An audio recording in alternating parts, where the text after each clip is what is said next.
안녕하세요. 정형외과 전문의 관절 디자이너 조병규입니다. 오늘은 13세 청소년 환자의 외측 반월상 연골판 이식에 대해서 설명드려 볼까 합니다. 연골판 이식술은 처음 들으면 다소 생소할 수 있는 수술 방법입니다. 성인이 되지 않은 청소년이라도 연골판이 너무 많이 찢어져서 기능이 없는 환자는 당연히 그 무릎이 빨리 퇴행이 오게 됩니다. 연골판이 없는 무릎은 심하게 찢어진 50대, 60대의 무릎과 똑같아서 성인이 되고 얼마 되지 않은 20대, 30대도 관절염으로 무릎이 다 닳아서 엑스레이만 보았을 때는 인공관절이 필요할 정도로 그런 소견을 초래할 수도 있습니다. 그래서 청소년의 연골판이 많이 찢어졌을 경우에 이를 무시하거나 두고 봐서는 안 됩니다. 연골판을 부분 절제하여 상당 부분 남아있더라도 연골판의 기능이 떨어진 환자가 있습니다. 특히 연골판의 뒷부분이 찢어진 경우에는 찢어진 부분 혹은 다듬은 부분이 얼마 되지 않더라도 기능적으로는 굉장히 중요한 역할을 하는 부분이라서 특히 연골판의 뒷부분이 찢어져서 남아있는 게 거의 없을 경우에는 관절염이 진행되는 것이 너무 명확해서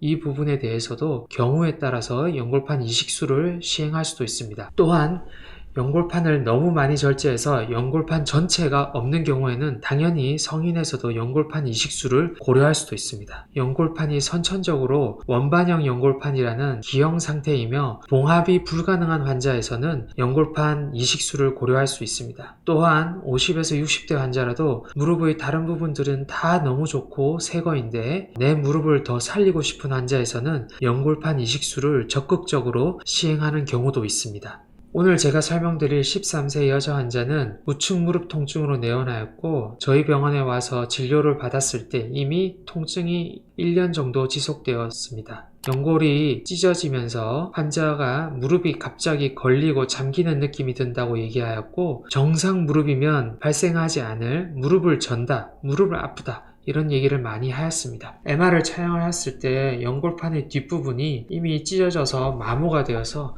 다 사라졌기 때문에 꼬맬 조각이 없는 상태였습니다. 보호자분에게 연골판 이식물을 준비해서 수술장에서 봉합을 시도해보되 어려울 경우 바로 연골판 이식 수술로 변경하여 한 번에 끝내자고 설명을 드렸습니다. 연골판 이식술은 앞에서 설명드렸듯이 아직도 일반인, 환자, 보호자 그리고 심지어 일부 의료진들에게도 익숙한 수술 방법이 아니어서 널리 알려져 있지 않는 것이 현재의 인식 상황입니다. 보호자는 일단 최대한의 봉합을 원하였고 어쩔 수 없이 1차 봉합 수술만 동의서를 받고 봉합을 시도하였습니다. 13세 여자 원판형 외측 연골판 파열의 MR입니다. 원래 정상 무릎에서 연골판이라는 것은 이렇게 아주 진하게 오른 무릎에 바깥쪽에 삼각형이 있고 정상적으로 안쪽의 무릎도 이렇게 까맣게 있어야 됩니다. 하지만 환자의 무릎을 보게 되면 바깥쪽에는 삼각형이 아예 없고 지디겨져 나온 연골판이 이렇게 무릎의 중심부로 삐져나와 있습니다. 무릎을 옆모습을 바라본 MR 사진에서도 뒤쪽에 연골판이 아주 진하게 관찰이 되어야 하나 지금 형체가 불분명하고 또한 진한 정도도 굉장히 떨어집니다. 무릎의 옆모습에서 바라보았을 때도 윗뼈와 아랫뼈 사이에 정상적이지 않은 연골판 덩이가 찢어져서 가운데 있는 것을 볼 수 있습니다. 연골판 부분 절제술을 관절경으로 시행하였습니다. 찢어진 것을 그나마 살릴만한 것들이 있는지 다듬어내면서 확인하는 중입니다. 봉합을 하였으나 외측 연골판의 후각부가 원래 없는 상황으로 만족할 만한 봉합의 상태를 얻지 못하였습니다. 당시에 만약에 연골판 이식 수술이 준비가 되고 동의가 되었다면 바로 이식 수술을 하고 환자분은 한 번의 수술로 깔끔하게 편해질 수 있는 상황이었습니다. 첫 번째 수술 후에 MR을 찍었으나 앞쪽은 굉장히 까맣고 예쁜 세모가 있으나 뒤쪽은 역시 만족할 만한 결과를 얻을 수 없었습니다.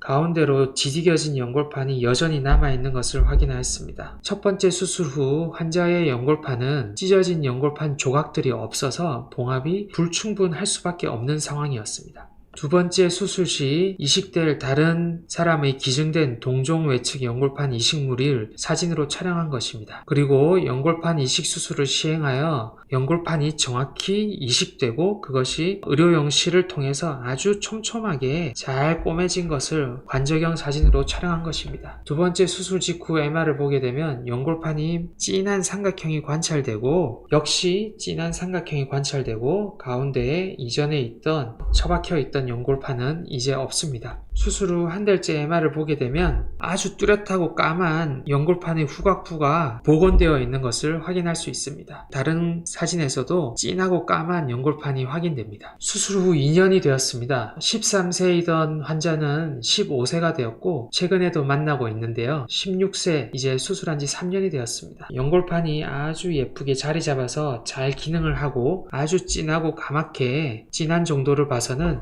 잘 생착되어 있고 젊은 연골판의 상태를 잘 유지하고 있는 게 확인됩니다. 수술 후 2년째 MR을 보게 되면 역시 뒤쪽 부분에 연골판이 아주 까맣고 진하고 정상 세모의 모양으로 무릎을 잘 받치고 있는 것을 확인할 수 있습니다. 수술 전 원판형 연골판이 파열된 상태와 이식 수술 후 2년이 지난 상태입니다. 연골판이 지지겨진 게 이렇게 정상 모양으로 있어서 기능을 잘하고 있음을 확인할 수 있습니다. 후각부의 세모 모양이 예쁘게 진하게 받치고 있어야 되나 수술 후 2년이 되었을 때 너무 예쁘고 진한 경계가 뚜렷한 세모 모양이 잘 받치고 있어서 무릎의 정상 기능을 회복하고 있음을 확인할 수 있습니다. 연골판 이식 수술을 할 때 촘촘하게 떠서 연골판을 잘 이식하고 그 기능을 도모하며 그리고 수술 후 관리와 재활을 통해서 연골판을 오래 쓸 수 있고 60, 70, 80까지 무릎의 정상 퇴행 과정을 겪을 수 있는 이전의 퇴행 속도로 돌려드리는 것이 연골판 이식 수술의 목적입니다. 무릎에 대해서 혹은 연골판 이식에 대해서 어떠한 치료를 해야 될지에 대해서 고민이 되실 때